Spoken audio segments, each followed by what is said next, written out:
Ndewo. Ndewo is an Igbo Nigerian word that means long life.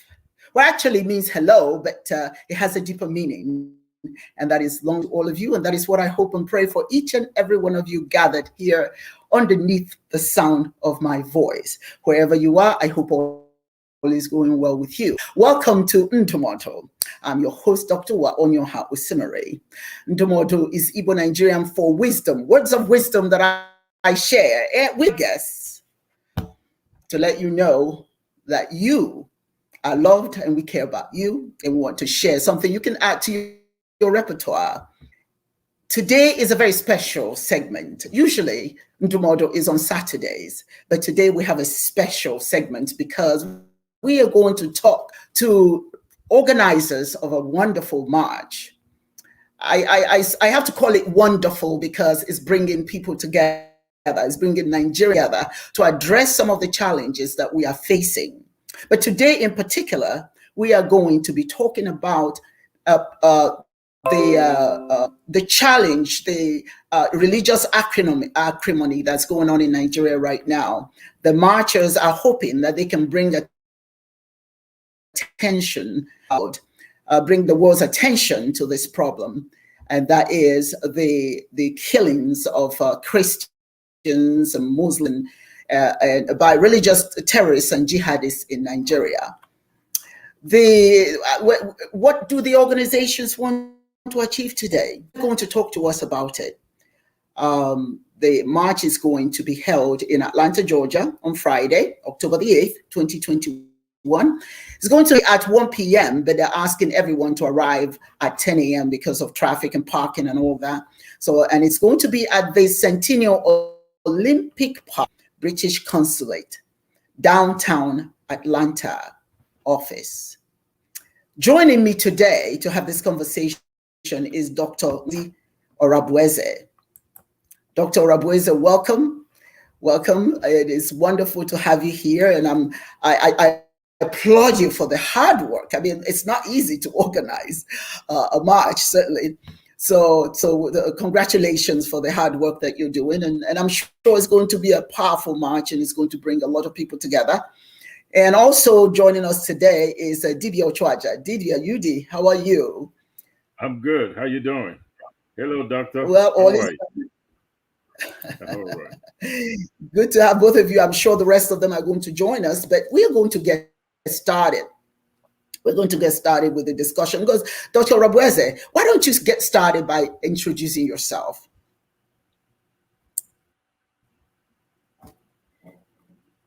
Okay, just a moment. I think you have to unmute yourself. You have to unmute yourself. Yeah. Okay. Is that okay? Okay. I'm sorry about that. Good evening. All right. Good evening, everybody. My name is Dr. Ngozi Orabueze. I'm a family nurse practitioner and also a psychiatric nurse practitioner here in Atlanta, Georgia. We are going to be talking today about this coming march we have on Friday, October the 8th, 2021. Thank you. Okay, thank you so very much. And Dibia Ochuaja Udee, could you please introduce yourself? I'm Dibia Ochuaja for Global Faith Ministries of Chiism. I'm also a UX UI engineer for the Cobb County School Systems. And I'm just so proud of this march that is going to happen on Friday. And hopefully we can bring much needed attention to this issue. Absolutely. Absolutely. I'm going to start with you, Dr. Orabueze. The security situation in Nigeria has degenerated to the extent that there's talk that there are some countries that are at war that fare better than Nigeria in terms of security. What is the reason for this insecurity? I mean, think about it. Nigeria is the giant of Africa. Nigeria is supposed to be an exemplary African nation. What's going on? What do you think is causing the insecurity in Nigeria? Thank you for that question. I think The insecurity stems from different things. It has been something that's been building up over the years, so it didn't just start overnight. And part of that is the lack of trust in the leadership. There is a lack of trust by the citizens. There is insecurity, a lot of killings of innocent Nigerian men, women, and children. There is attack. A lot of Nigerians are becoming strangers in their own country, being displaced by the Fulani Herdsmen that graze openly from state to state. There is a lack of job among our youths. People go to colleges, they're out, there's no job, and there's no provisions for taking care of them. There is a lot of, I'll call it helplessness and hopelessness by the citizenry. And when all these come together, it gets to a point where people will rather just be on their own. People have lost hope in the leadership, and self agitation increases. There is the Boko Haram, the terrorists invading all parts of Nigeria, and people are standing up to defend themselves, self defense, almost in all parts of Nigeria. So, like I said, is a lot of things put together. A lot of things. I'm going to ask you the same question, Dibia Ochuaja. What is contributing? Because it has laid it out. But what are your thoughts in terms of what are all these other things, perhaps that she has named that you may think of, that's causing this insecurity in Nigeria? I mean, for me, it's very simple, but then very difficult, just because of how we got to this point. When I recall some of the conversations that you and I had, I used to remember you saying to me, if you have a fever, is your problem the fever that you have, or is your problem the reason why you have the fever? What do you address? You can address the fever just to keep you from dying till you address the reason why you have the fever. So you take your medication to get your fever down, Motrin or ibuprofen, whatever it is that you got to take to do it, based on hopefully doctor's advice. And then once you get the fever down, then you start trying to mitigate the cause of your fever. Corruption and the violence that we see, the sense of hopelessness that Dr. Ngozi had just pointed out, these are all symptoms of a larger problem. And Nigeria has not in any way, shape, or form since the Civil War tried to address this problem. Why we have this feeling of hopelessness, why we have corruption, why we have bad leadership, why the educational system is not working, why you can't get any decent medical care in Nigeria, why we continue to elect corrupt leadership. All those things that ail Nigeria, there's a cause for it. Cause and effect. That's just the way it is. Truth is a hard pill to swallow. And when you're trying to address the issue that is really facing Nigeria and you speak on the truth, there's always this pushback because those people that are benefiting from the chaos in Nigeria don't want to see the truth come out or see the truth addressed, so that the changes that need to be made will be made so that people can have a more wholesome life in Nigeria. There's a war going on there in Nigeria. We look at it as political, but it's really about religious torment. That's what's going on in Nigeria. We're dealing with the after effect of Abrahamic religious misunderstanding by their adherents. And I'm talking about Judaism, Islam, and Christianism. People in the north are mostly Muslims and people in the south are mostly Christians. So there is the conflict right there.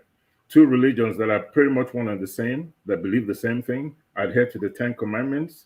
Christianism believes that Christ is, the Messiah, the Son of God. Muslims believe in Christ, but believe that Jesus is a messenger, while Muhammad is a Hebrew last messenger of God. So there's really not much disagreement between both religions. They believe in thou shalt not kill, thou shalt not lie, thou shalt not commit adultery. They're really one and the same. And that's one of the truths that need to be addressed so that we can start to see the similarities between these Abrahamic religions that has been tormenting Nigeria since its independence. Even in South Sudan. But let me ask you a question. I want to interject there. Is it the religion that's the issue, or these people practicing outside of the tenets of the religion? Because there's religion, then there are people who are practicing it not the way it's supposed to be practiced. Absolutely. They bring their own, they juxtapose all kinds of things, and they become something totally different. Yes.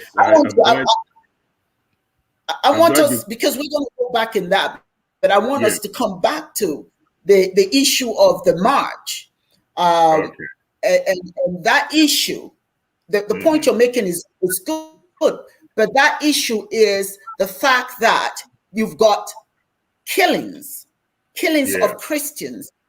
Okay, thou shalt not kill is the foundational principle of Islam. Yeah, absolutely. So why are they targeting Christians? You see what I'm saying? So it doesn't make sense that the Christians are being targeted, whereas the religion says thou shalt not kill. So it's not just Christianity that says thou shalt not kill. Islam says it. So why is it that the Christians are being targeted? Because that's what this march is about. The targeting, the killing of the Christians. So I want to ask a question. Are the Christians killing too? Are the Christians involved in this killing? Or is it just the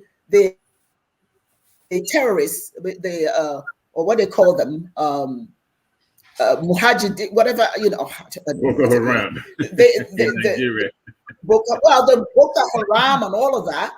Why are they focused on killing Christians? Why is that a focus, Dr.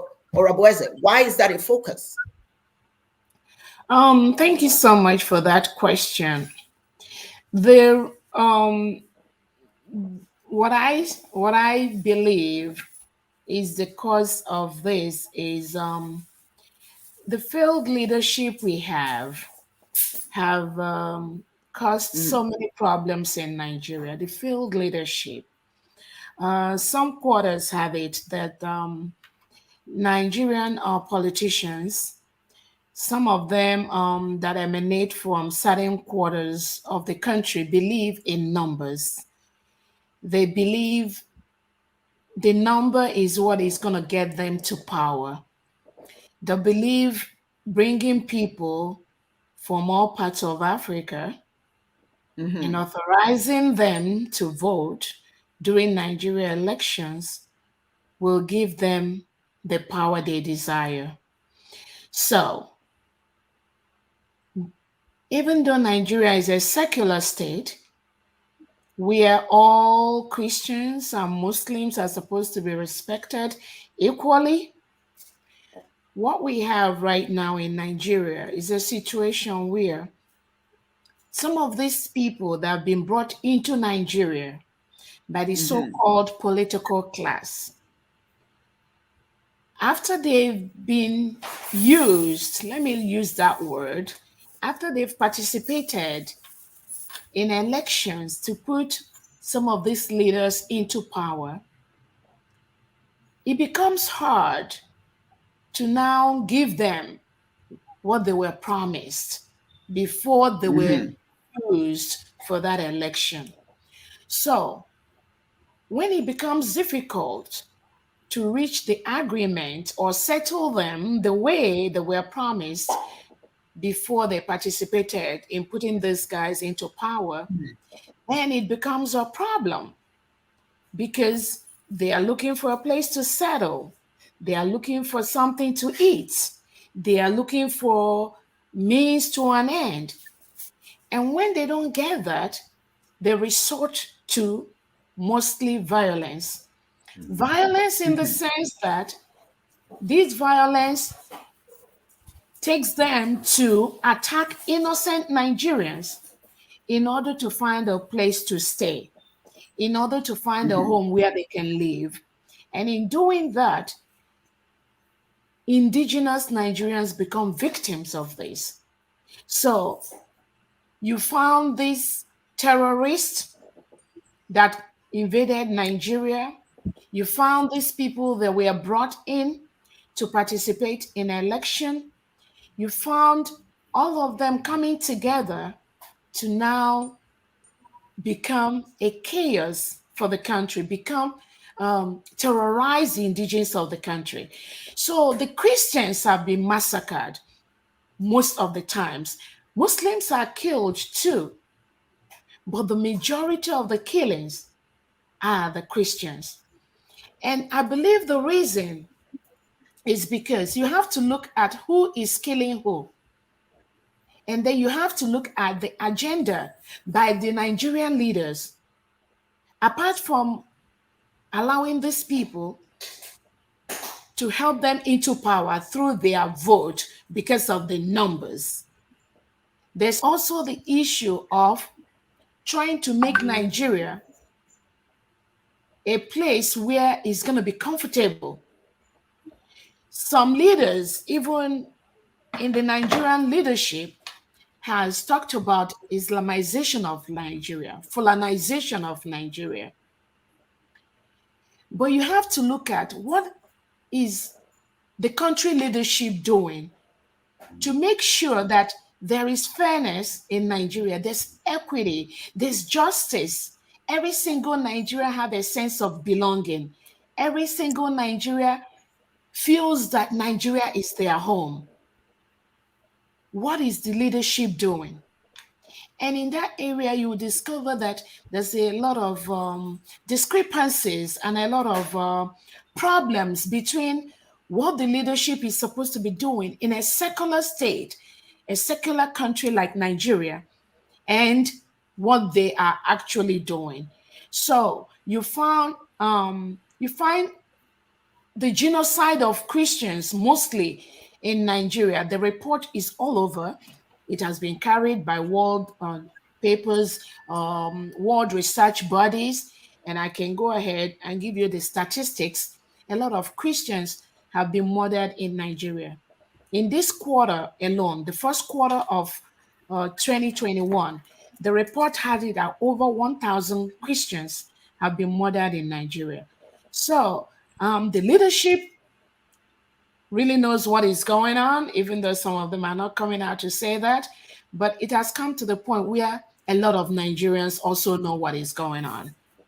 So that is why it's become overwhelming right now for the leadership to have. It's gotten out of hand. It is. It's gotten out of hand. You know, when you allow something, when you had the opportunity to have control over something and you let it go because, well, you know, sometimes the attitude, it'll sort itself out. Well, it doesn't always happen that way. Or Dibia Ochuaja, I want to ask you a question. You know, there's certainly, I mean, I see the video every day of the Fulani herdsmen targeting Christian farmers because of their religion. Is it because of their religion though? Is it just strictly because of that, or the tradition of herding cattle, you know, and going into land that belongs to the mostly Igbo farmers? But I understand it's not just happening in Igbo land though; it's happening everywhere. The herdsmen, am I right, Udee? Yeah, it's not just happening out west. You know, it's happening. But you know, like the doctor had mentioned, and to address your question, Dr. Ngozi has mentioned, you know, regardless of cause and effect, in the end, it really boils down to leadership, right? It boils down to leadership. And Nigerian leadership is affected in two major fronts. One is tribal, and then the other one is religious, right? And because of that, as a British experiment, Nigeria really does not have any sense of nationalism. There's no cultural consistency. Okay, it's building a castle on sand, and then when it crumples, which is what we're experiencing now, there's chaos everywhere. So the headsmen attack innocent people, not necessarily because of religion, but more of economics and whatever prejudices that they may feel that Christians or people in the South have, against their practice of cattle grazing. Vegetation in the North has been decimated through incessant grazing. The more fertile area in Nigeria is out west and down south, right? So you see them marching the cattle to the south to graze. Now, the funny thing about it is that before the Civil War and after the Civil War into the 80s, we always had these cattle rearers grazing cattle, disrupting traffic with their little bows and arrows. Now they carry AK-47. So there's a political aspect to this chaos. And that political aspect, like Dr. Ngozi, mentioned, is the idea that the people up north, because of religion, want to dig the Quran to the south and pretty much turn Nigeria into an Islamic state. You have over 4 million Christians just in the southeast. Then you got in the west, you got a few more million Christians over there.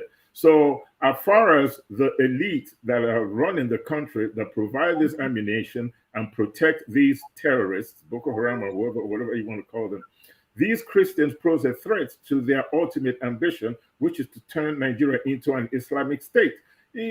ISIS was killing Muslims, Christians, anybody to establish their caliphate.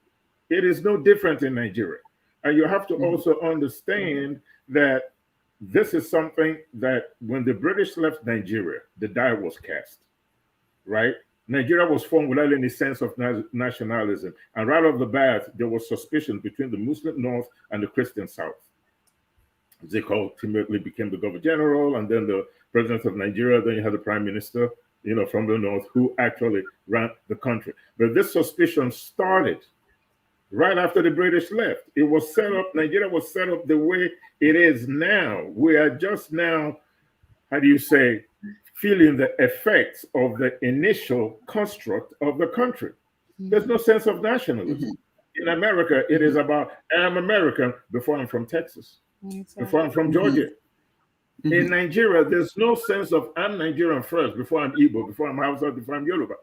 If somebody asks you where you're from, I'm Nigeria. The next question they're going to ask you is, what part of Nigeria? You're right. But if an American goes to Nigeria and you say, I'm from the United States, guess what? He doesn't have to tell you he's from California. That's I'm right. British. They don't have to tell you I'm Scottish or Irish or whatever else. If I'm French, I'm French. But in Nigeria, with all these different tribes, burdened with foreign religion, this is the result of not facing the truth. It's a bitter pill. But in the end, everything that we're experiencing in Nigeria has a cause.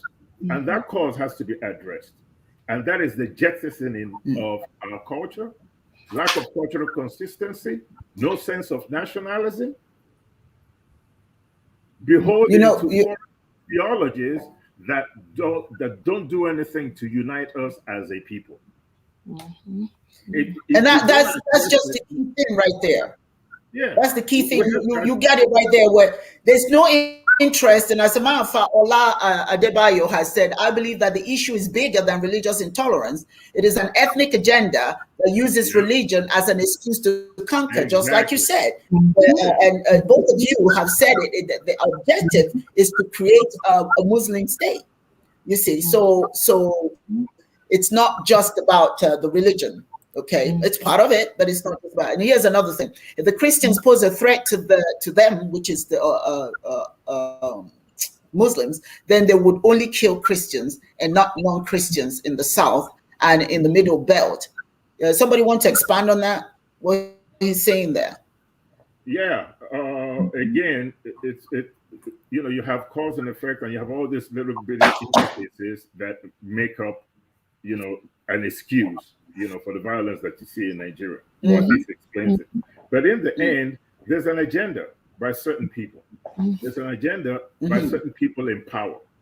They are not willing to give up that power, and they will maintain that power regardless of what it costs in human lives. They don't care if they're killing Muslims up north to maintain that status quo.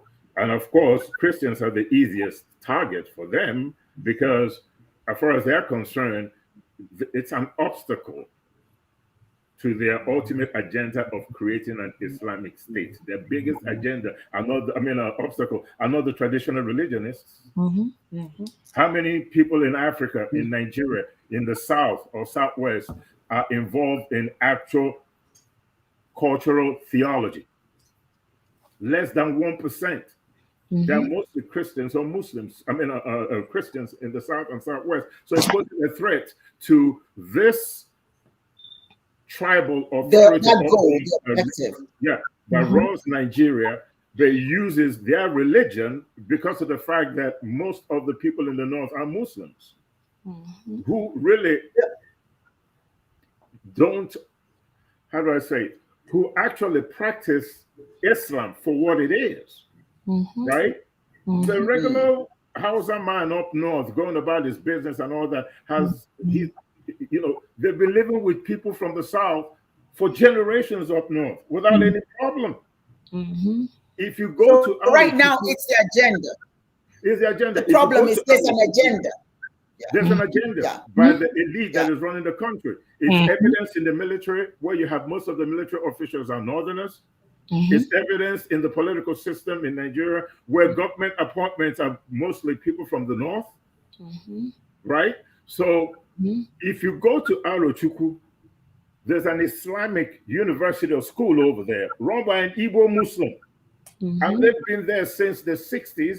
Nobody ever bothered them. They don't bother anybody. They're not involved in violence. So as far as religion of Christianity is concerned and Islam is concerned and all that, these are peaceful religions.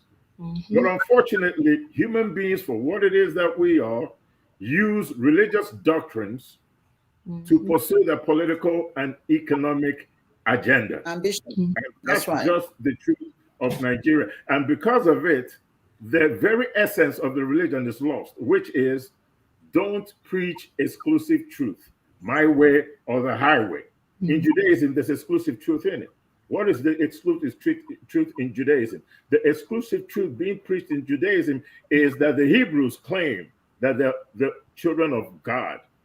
They're God's people, nobody else. If you're Mayan, Aztec, Chinese, no, you're not God's child. You're not God's children. If you're Hebrew, you are. In Islam, your salvation is based on your belief in Muhammad as the last messenger of God. And if you don't subscribe to that theology, you're the enemy. And then in Christianism, you have to accept that your salvation is granted to you if you believe in Christ. And if you don't, then regardless of whether you're a good person or whatever, you will not see the kingdom of God. So when you preach exclusive truth in these Abrahamic religions that believe basically the same thing, Abraham is the father of humanity, Islam believes it, so does Christianism and Judaism. Thou shalt not kill, thou shalt not lie. There's really not much difference between all these religions. If we practice a religion for what it is, we will have peace. But unfortunately, I'm sorry, because you're right. The religions mean well. You know, it is a way to control bad behavior, really, when all is said and done, absolutely. You know, to adhere to societal values. But it becomes a problem when we don't see eye to eye, you know, my way or the highway. And so it's almost the same thing as here in the United States, where, you know, you set people as apart by saying, oh, this is the only way, or this the right says this is the only way, the left says this is the only way. Okay. They understand the frailties and they use that against the population. So let me ask Ngozi this question. They are local Muslim and herder organizations that are saying it's not us, it's the unaffiliated Fulani who are the ones that are doing all these targeted Christian killings. See, my thought about these are pretty much what Ngozi has said earlier. These people were brought in. They're not Nigerians, so they have no emotional ties to our people. What are your thoughts on that, Ngozi? Yeah, thank you so much. By the way, Dr. Adebayo is waiting for you to let her into the program. Okay. I don't see her. Where is she? Okay. I don't see her. Just send me a text that she's waiting to be let into the program. She's on the waiting room. I don't know. I didn't see anyone in the waiting room. Oh, okay. Okay. So, your question is about. Okay. So, what was your last question again, Professor Owa?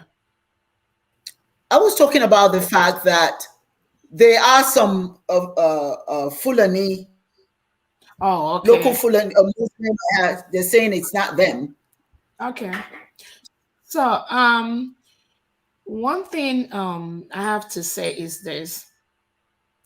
She says she's on the backstage, but her video is not on. Okay. Yeah, that's from Dr. Adebayo. What I have to say in respect to that is this. Nigeria is going through a very turbulent time.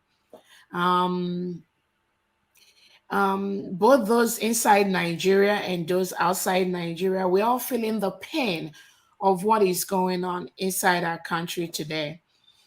And Udee really said, it's all about holding on to power, even if it involves massacring or killing the whole Nigerians. It doesn't matter.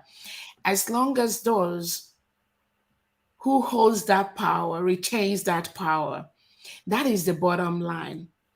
But it would be hard to have peace in a country where there's no justice, in a country where there's no equity, and in a country where there's no fairness.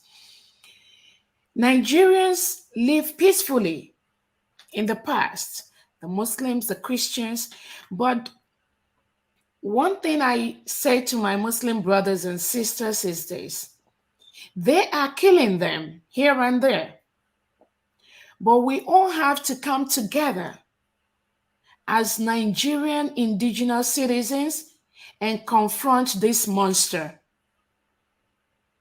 I encourage them. We all have to come together, because if we do not tell somebody our problem, nobody will know what is going on.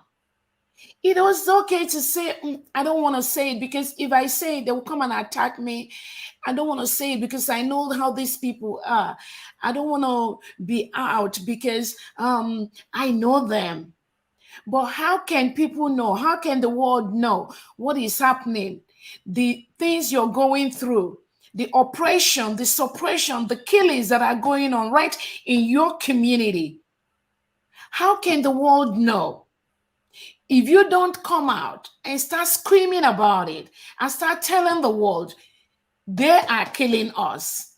My people are dying every day. How is the world going to know if we don't talk about it? So to my fellow Muslims, to my fellow sisters and brothers that are Muslims, I'm a Christian.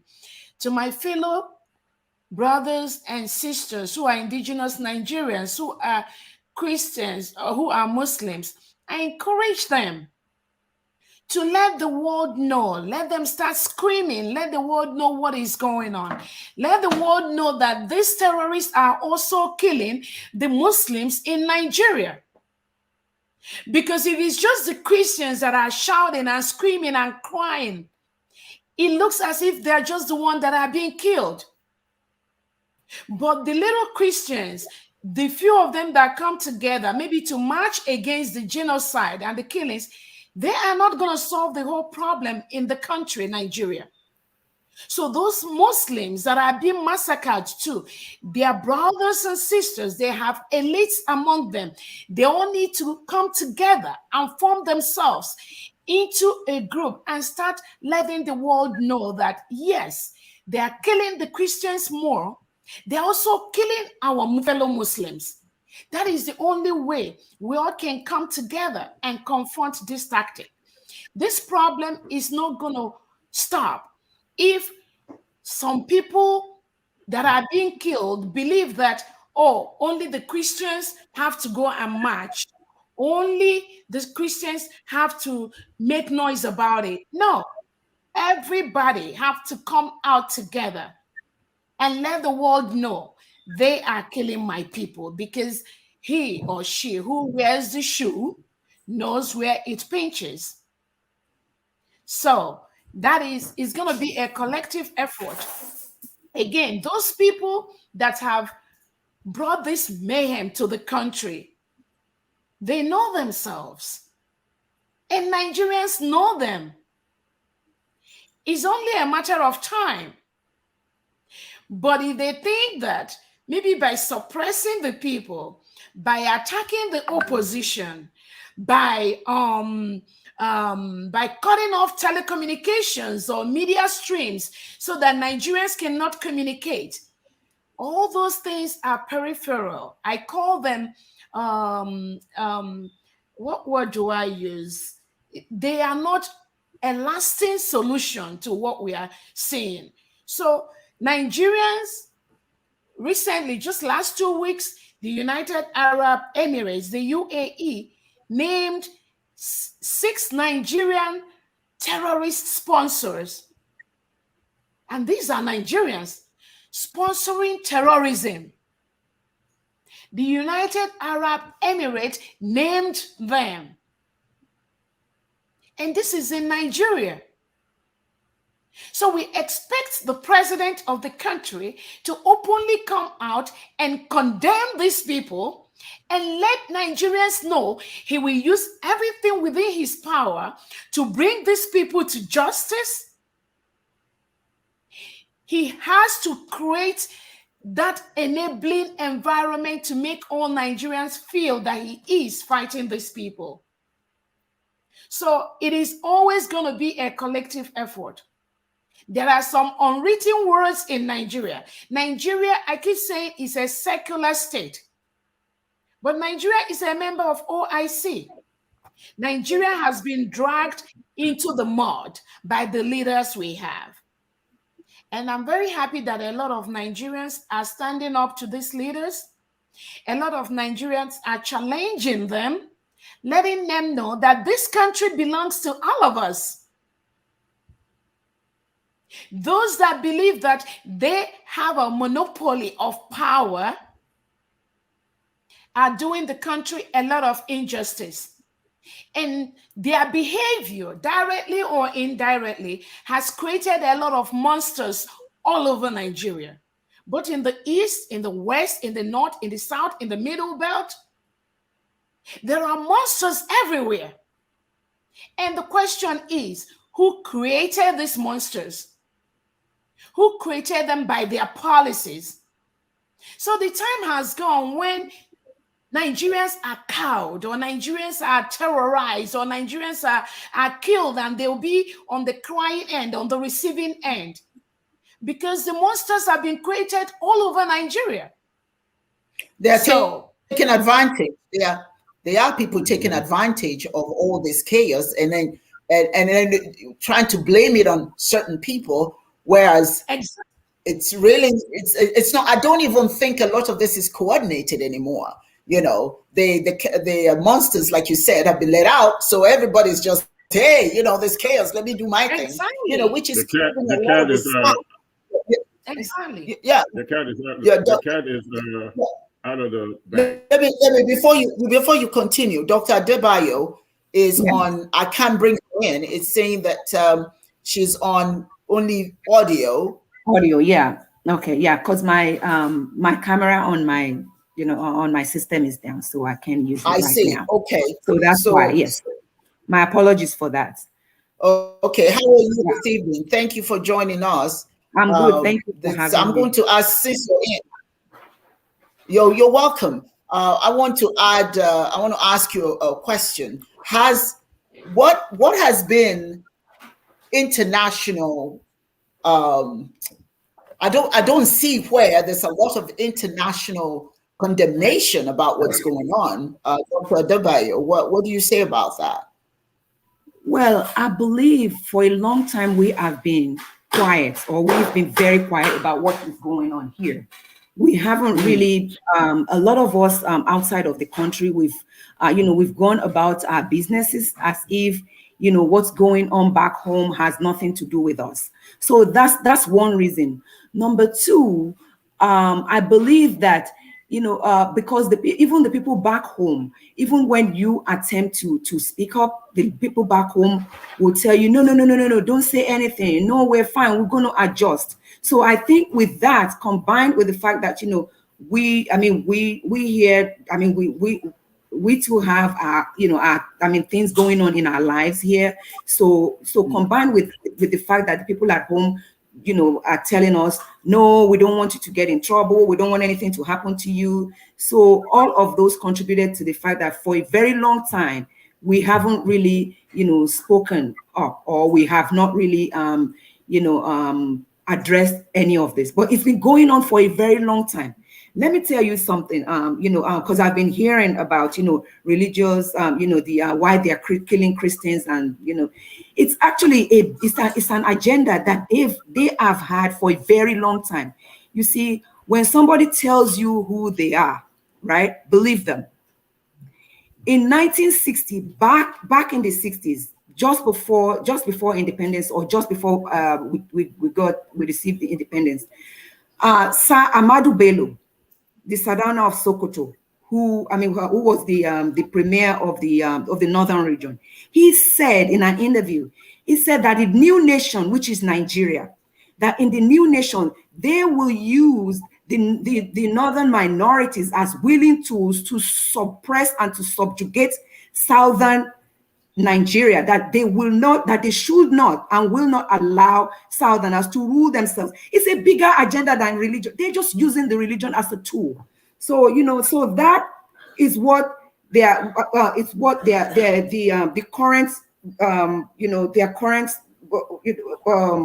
representative, Buhari, they are basically picking from what their fathers or their forefathers, their grandfathers already laid out for them. These plans were already laid out for them. It's already laid out for them. Yeah. So let me ask all of you, Udee, let me ask you this. If this is an orchestrated plan, it's a plan orchestrated to destabilize the East and create a whole different religious leadership, if you will, for the country, which is Muslim, then the question I have is, where do we go from here? Who's listening? Are the leaders listening? I mean, there's an outcry. I don't know. I mean, you say, whose report should we believe? Every day I see all these pictures of young people being murdered, people being killed, and all of that. And the question is, who is listening? The people are crying. We got a march coming up on Friday. And then I ask myself, all right, what's going to come out of this march? Who's listening? If the international body are not intervening in any way, who's listening? Whose report? Who's taking all of this in and saying it's time for a change? Well, here's the thing. Nothing, just like you said. Look, it's nothing new. It didn't start today. This is ongoing. So is it just Nigeria itself, or are they outside players who encourage the chaos? Outside players. There are outside players. I just want to make a few points, because we're trying to get to the root of this thing. And so it's important to really, put the truth out there and take it for what it is. Dr. Ngozi alluded to it, and Dr. Adebayo also just alluded to it. This stuff is orchestrated. And behind all this political orchestration and tribal agitation is religion. Mm-hmm. Let's just not act as if it doesn't have anything to do with it. Because if the Northerners were Christians, we would be dealing with what we're dealing with right now? I don't think so. And if the Southerners were Muslims, we will not be dealing with that right now. Right from the get-go, this political destabilization of the South and its ultimate annexation by the North was orchestrated, like I mentioned earlier in one of my points, the fact that this was all orchestrated when we got our independence. And then the next point I just want to point out is this: you cannot hold the people at gunpoint that don't want to be held anymore. Any kind of foreign or international recognition almost always is tied to what their interest is in Nigeria, whether it's political or economic. If there's an economic benefit for the West, they will be there. They might even send troops or do whatever is necessary for them to, help to stamp out this problem. There has to be some kind of carrot for them to really get involved. But secondly, like Dr. Ngozi mentioned, this is a problem for everybody that says, I'm a Nigerian. We have to all come together wholesomely and address this issue. If we cannot address this issue as one unit, then we're just whistling Dixie or whistling to the wind. It's not going to happen. And lastly, we also have to understand that a lot of these killings is also being done by invisible groups that already believe that they could hide behind the cloak of a terrorist organization like Boko Haram. So they have their own agenda. And when they go out and kill and kidnap people for ransom, we automatically think, oh, it's Boko Haram doing it. Boko Haram is not the only entity in Nigeria that is benefiting from this chaos. I can equivocally tell you that there are people that are now using the political, religious instability and the ethnic cleansing and killing to further their own agenda because Nigeria is not providing enough economic resources for its citizens. So some people use violence and kidnapping as their own economic instrument of survival. If we had a stable country, Nigeria, where you go to university, you graduate, you could get a job. If we have the society where opportunity is offered to anybody who is willing to work, if you didn't have 80% of the population living below poverty lines, we wouldn't have this problem. So it is just one of those things where it's like a domino effect. One problem at the top, leadership, and whatever the agenda is, creates a country, a situation where the youth are just milling around, even with their college education, with nothing to do.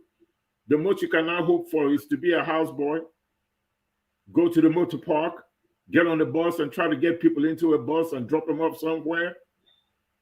People, there are kids on a bus, driving buses that have degrees in computer science, master's degrees. If you don't have economic opportunity, if the leadership of Nigeria is not concerned with the welfare and well-being of its citizens, we're never going to solve this problem, even with international limelight on it. People have to have opportunities. Somebody needs to wake up in the morning, go to work, make enough money to get married, to support their family, send their children to school, have adequate medical hospitals, institutions that will take care of the people. Nigeria is a country that doesn't give opportunities to those people that deserve it. The most you could hope for if you live in Nigeria is to be a trader, to do some kind of business. You're not going to graduate and say, people. Everybody's a business person. You don't have any industries. We think we have a great economy because we have oil, but there's no industrialization in Nigeria. So you cannot create opportunities for people. Lack of opportunities, bad leadership that does not care about the well-being of its citizens is the reason why this problem will never go away, regardless of international spotlight, until we as Nigerians all over the world refuse and not shy away from facing the gun, willing to sacrifice whatever is necessary not just for us, but for the next generation. This problem. Well, I've got to be honest. Thank you very much, Dibia Ochuaja. I've got to be very honest with you. I'm so disappointed this evening in our community. This was supposed to be an opportunity for us to talk to each other. I mean, just talking about it, you can't change a government if you're scared to talk about it. And I don't see that that the community came out to have this conversation. So we have to stop being so shy. Look, whatever. If you have an opinion about something and you're concerned about something, it's not going to be up to the Europeans. It's not going to be up to the Chinese. It's not going to be up to anybody to solve our problems but us. We should have been here talking. Nobody cares about us. I mean, we're not the only ones having this conversation. This conversation is being had everywhere. So we need to develop enough courage as a people to say, hey, let me talk to my brothers and sisters. Let's have this conversation. But out of fear, and which unfortunately that's where they want us to be, afraid to speak up. But if we're going to go out and march, we should also have didactic discussion, because you can carry all the placards you want. If you're not going to talk about it, if you're not going to actually talk to each other about what's going on, all that going up and down and talking, it's not going to mean anything. So I just wanted to point that out, that it's a bit disappointing that we don't have enough of our people having this conversation. Dr. Adebayo, I have a question for you. Are you a physician? No, I'm actually a nurse. My doctorate is in nursing practice, so I'm not a physician. Nursing, powerful. You and Dr. Ngozi. Yes, powerful. Yes, I applaud you. I applaud. I applaud you for being here today. So the question I have for each one of you, and that I'll leave on the table, and you can run with it. There is a march going on Friday. This march is supposed to draw attention to the plight of the Nigerian people, to the plight of the Christians in the southern part of Nigeria, and quite frankly, throughout Nigeria. So we have this march. What do we think? What are we anticipating will be the consequence of this march? Who are we going to be talking to? And what do we expect at the end of the day to say, okay, this is what we can anticipate to happen? I'll let any one of you take. Well, actually, I expect three of you to respond to this, but I'll start with Dr. Adebayo. Okay, thank you so much. Yeah, so the march, the reason for the march really is for us to come out there and voice our concerns. I was speaking with a colleague of mine who is African American just about 2 weeks ago about about the things that are happening in Nigeria, and she said to me, and all this are happening, but I've not seen or heard any Nigerian come out to say this. So that's definitely a big reason for us to be out there, to bring awareness and to also voice concerns. That's number one. Number two, I think we kind of underestimate the power of diplomacy, right? Even though I know Mr. Onhaya was saying that we can demonstrate. I mean, we can go and and march all we want, blah blah blah. That the leadership is what we need to change. Let me tell you something. You can take President Obama and put him in Nigeria to go and rule. It's still going to be exactly the same problem, because the fabric of our problem is not just the leadership. The document that we're using is a doctored document. It's a fraudulent document, the 1999 Constitution. So it's full of lies. And guess what? Unless we talk about that and we bring it down, believe me, we can change leadership from now till tomorrow, till kingdom come. We'll still get the same results. Agreed. Thank you. Agreed. Okay. Udee, you want to go next? Or yeah, Dr. Nwantu? I mean, Dr. Ngozi. Go ahead. Yeah, I totally agree with Dr. Adebayo. I mean, courage. We have to get out there. People don't want to talk about it because courage is a very rare commodity. in our community. We're a community of people that have been under the gun, through slavery and colonization. We have been almost taught to be silent and to bear it and to deal with it. Africa is a product of this sort of marginalization and victimization of your state of mind. When you take a people's concept, their sense of national pride, they become destitute, they become violent, and they forever justify their worth by standards that are not of their own choosing. We're a changed people as Africans, and we have to tell the truth and address it. Leadership, we don't have that. And the reason why we don't have the kind of leadership that we want is because that leadership is a reflection of our own state of mind, our own state of being. We have to tell the truth. Why are we in the position that we are in today? Why do we have a junkyard constitution that does not respect its citizens? Why do senators make all this money allocated to them by the government in comparison to other senators maybe in the West? After all, we're running their system, their political system. That's what we're doing. Excuse me. I'm just going to hang up this phone right now. Okay. We need to be courageous, and we need to be inclusive in our effort to solve Nigeria's problem. It's Hausa man's problem. It's Fulani man's problem. It's Igbo man's problem.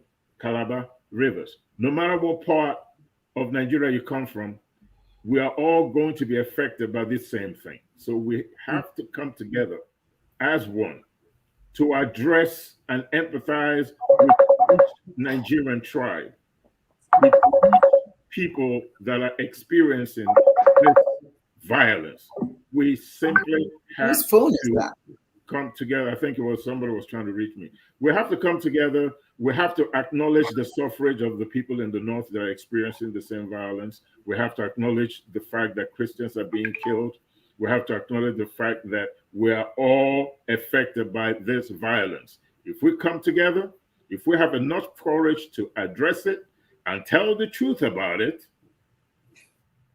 we're going to go a long way. Our match on Friday will be very fruitful. We have to address this problem collectively, and that's why I stand on this. We have to address it as a national problem. All of us. All of us.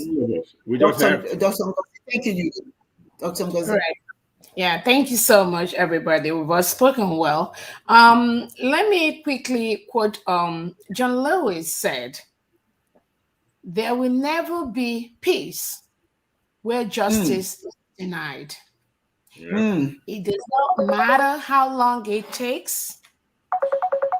It does not matter the efforts being made to suppress that. People may be calm temporarily, but if there's no justice, there will never be peace. In Nigeria, I can see there's a progression in lack of peace in the country. Before I talk about what we want to gain from the march, I want to quickly highlight a few things that if it's not addressed in Nigeria, I see Nigeria breaking up. And when Nigerians become so helpless, hopeless, and people become suicidal, nothing matters anymore. I think most Nigerian youths, women, men, and children are at the point right now where nothing matters anymore.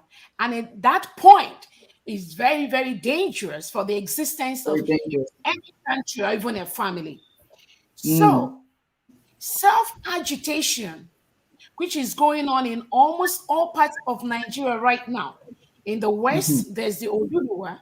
In the East, there is the Biafra. In Middle Belt, they're agitating. Even in the North, the Hausas are agitating.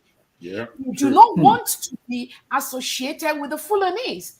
But the Fulanese, because they've systematically, over the years, have this power of the gun and power of the leadership, they believe they could continue with that for a long time. But it's no longer there.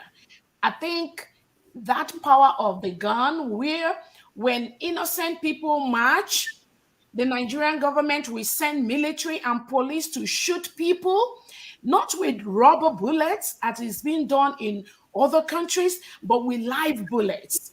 So people are murdered. Nigerians are killed just for protesting bad leadership. Things like that can never continue to happen in Nigeria. The time for reckoning is coming. And those people that have engaged in the massacre of unarmed Nigerians, unarmed youths who are just on the street protesting for bad leadership, and because you have the gun, you control the police, you control the army, you control the MOPO, you control the DSS, you take people away, you kill people, you jail people just for expressing their opinion. Such move will never last. I also want to bring to your attention the issue of open grazing, which is part of the biggest problem we have in Nigeria today. Open grazing, which the current president is supporting, and most of the governors are kicking against it. Open grazing is one of the biggest problems we have in Nigeria, moving cows from one state to the other. And mind you, these cows, this business are private businesses. So Nigeria, as a secular state, as a country, is sponsoring people's private businesses, which is open grazing, that is used to massacre innocent Nigerians, take their lands, push them into the IDP camps. In particular, like in Plateau State of Nigeria, majority of their citizens right now are inside the IDP camps. That means they've been chasing away from their homes by these Fulani herdsmen that are doing open grazing. And the president of the country is there watching all these things. Let me also talk about a major problem, which is the rehabilitation of terrorists by Nigerian government. These terrorists, both Boko Haram, Fulani jihadists, ISWAP, all these ones, the current president has a policy to rehabilitate non-terrorists. So when they capture them, they rehabilitate them by giving them money, giving them food, and then incorporate them into the Nigerian mainstream. So these terrorists that are being rehabilitated by the current Nigerian leadership end up having positions in the Nigerian military, in the Nigerian police, in the Nigerian DSS.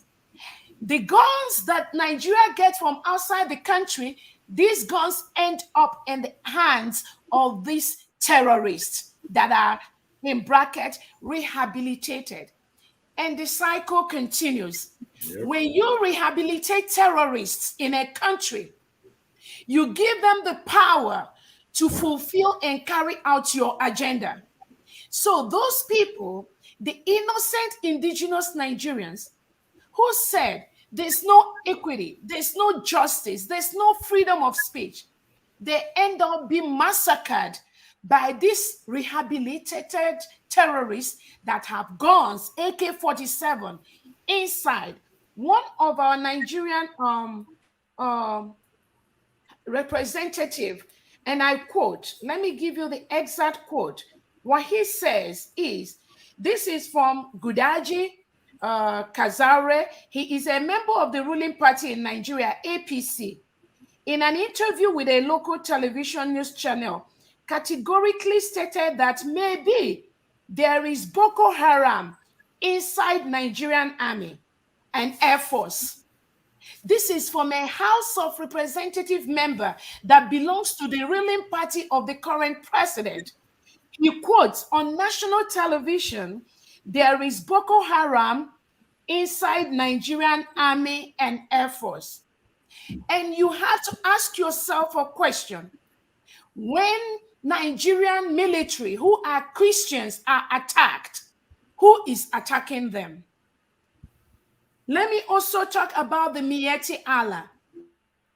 The Nigerian Senate currently told the president of Nigeria to declare Miyetti Allah as a terrorist organization.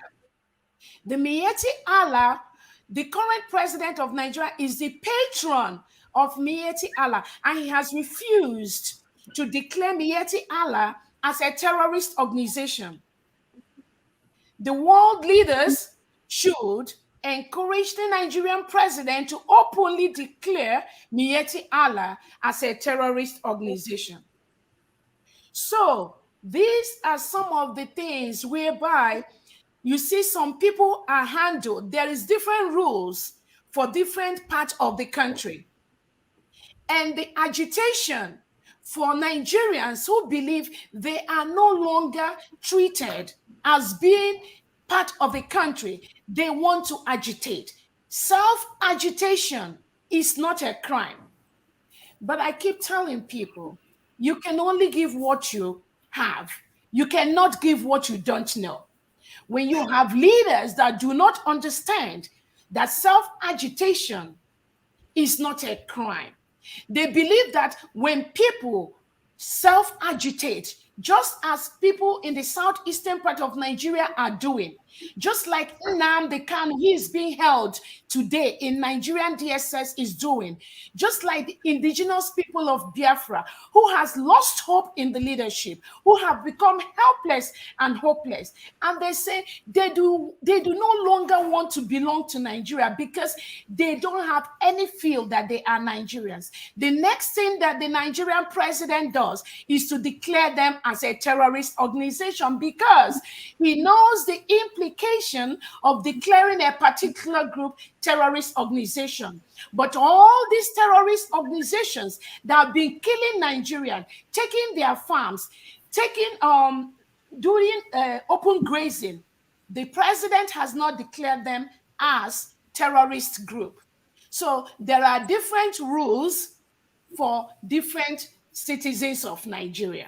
And that is why some parts of Nigeria, many of them are agitating today. They do not want to belong to a place where they are not needed. They do not want to belong to a country where there's no equity, there's no justice, there's no fairness. And I think the world leaders need to tell the current Nigerian leadership that such agitation is legal. People have a right to say, I do not want to be with you anymore. Don't send arms, don't send guns to kill them. A lot of Nigerian youths have been massacred just because they say, I do not want to belong in a country where there's no fairness, where there's no equity, and where there's no justice. The only thing that the current president knows when people want to self-agitate is to force them. So they have systematically, over the years, because of their political leadership and what they gained from Nigeria, refused to hear anybody say, oh, I don't want to be in Nigeria anymore because I don't trust the system anymore. So they need to know it is not illegal. It is not a crime. If somebody say, I don't want to be, if a husband and wife, and somebody say, I don't want to be your wife anymore, you don't go shooting that person. You don't go locking her up. You don't go dehumanizing that person just because the woman say, I don't want to be your husband or I don't want to be your wife anymore. You let them go.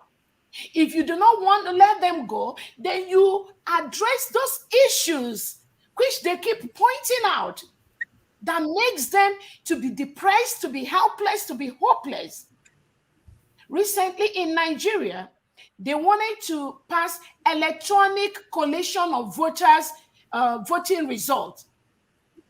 Electronic collation of election result in Nigeria today. Most of the leadership kicked against it.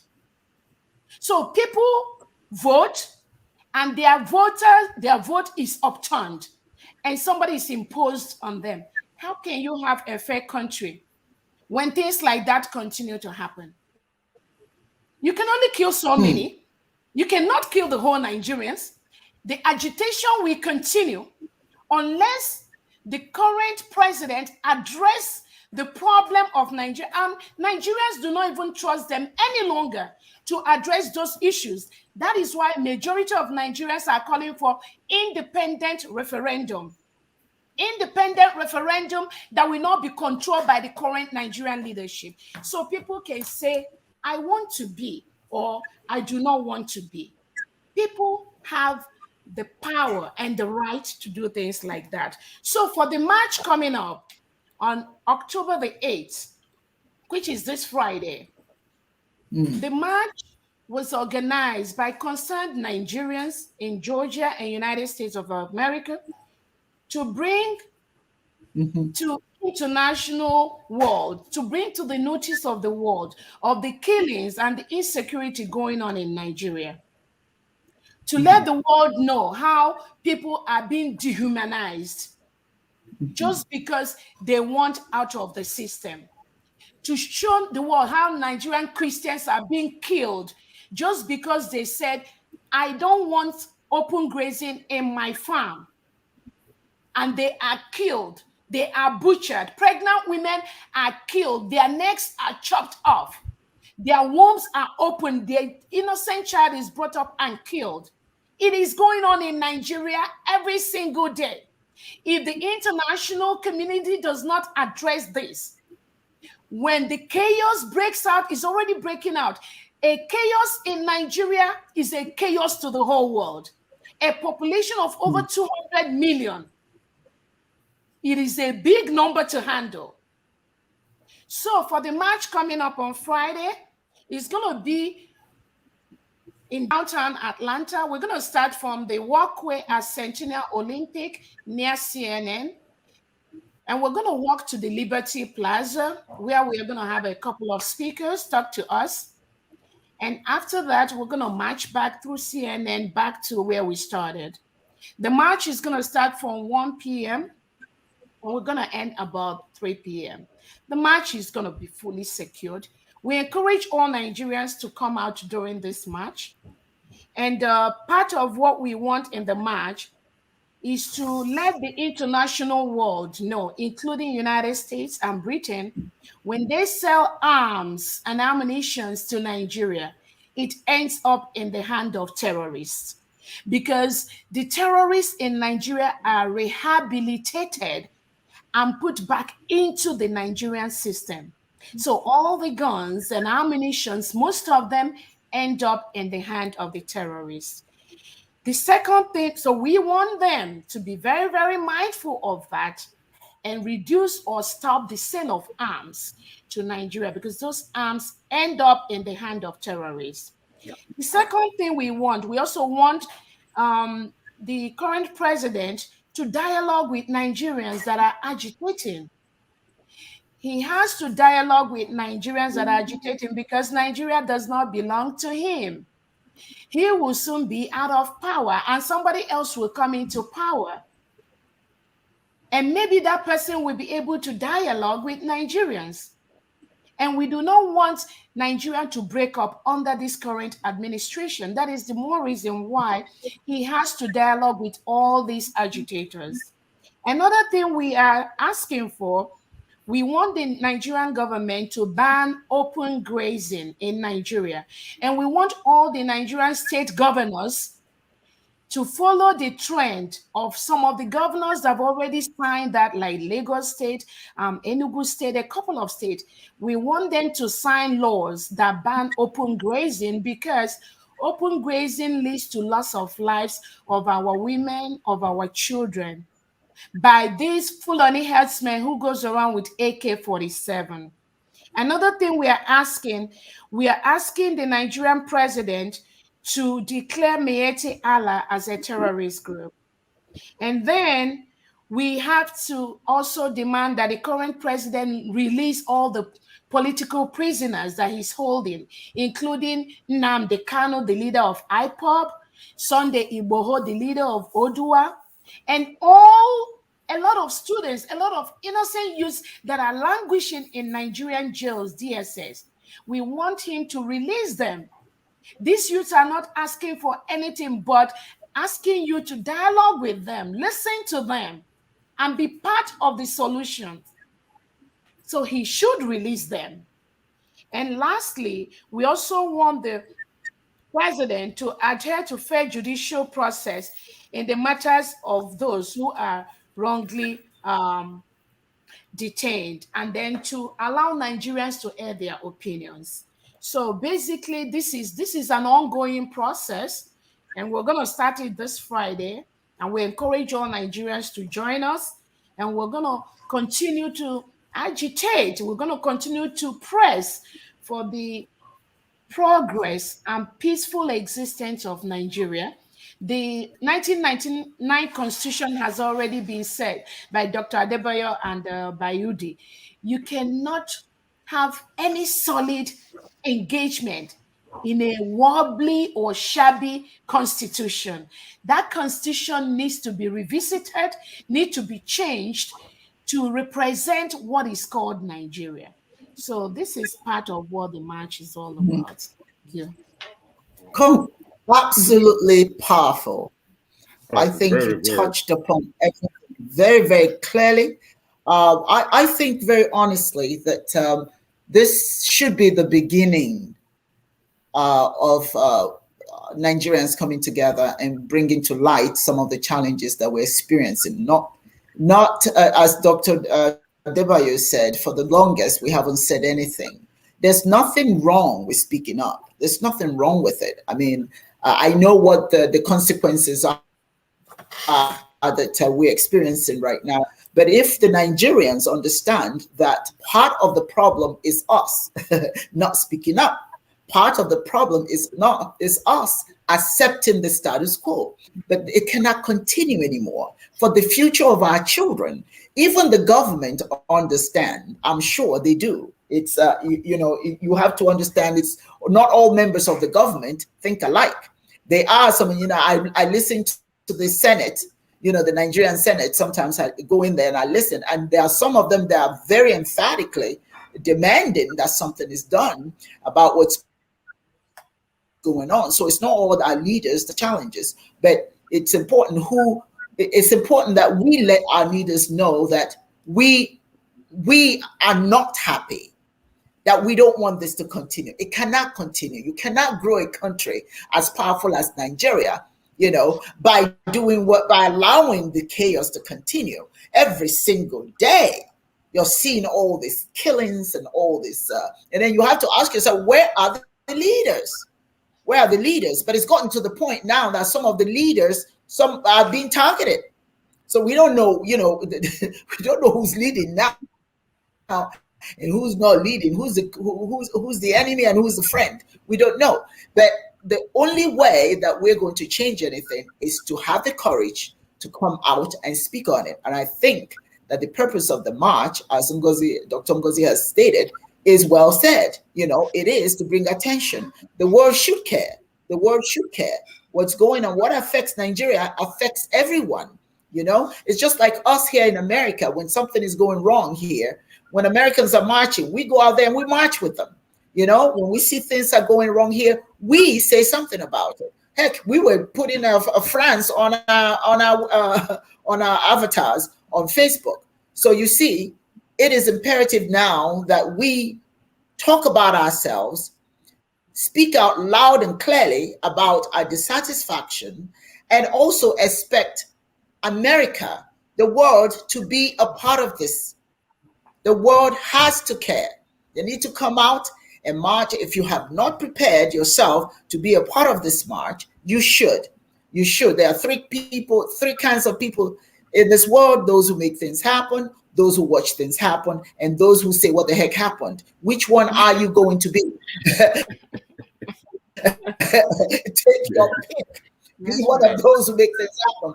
And that's what we're going to do on Friday. We have a right to speak up. we have the right to speak up. We have the right to alert the world that this is going on.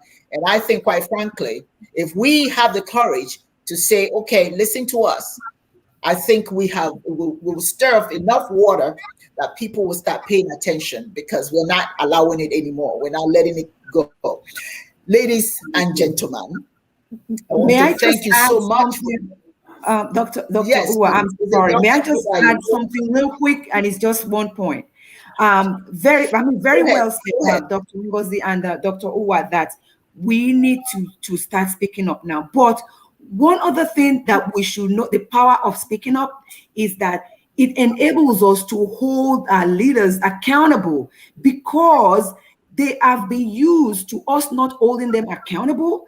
That's why they've gone rogue, if I may use that word, right? And that's why they're doing all the things that they're doing. And that's why, again, they can doctor elections and do all of those, because the people back home cannot hold them accountable. But then if we that are here can speak up the way we are, we're invariably holding them accountable, and we're asking the world to help us to hold them accountable as well.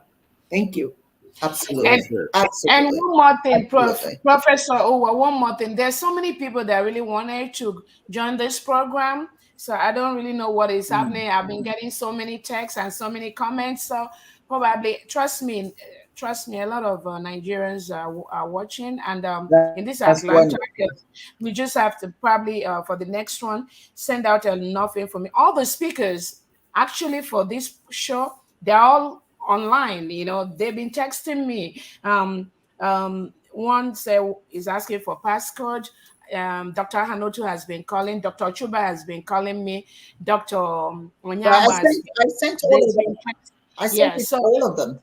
So probably maybe we'll have another one very soon and bring all these people together. But a lot of people are watching, and they are texting me as the show is going on. Thank you so much for a job well done. Excellent. And let me just say this to those who could not make it today.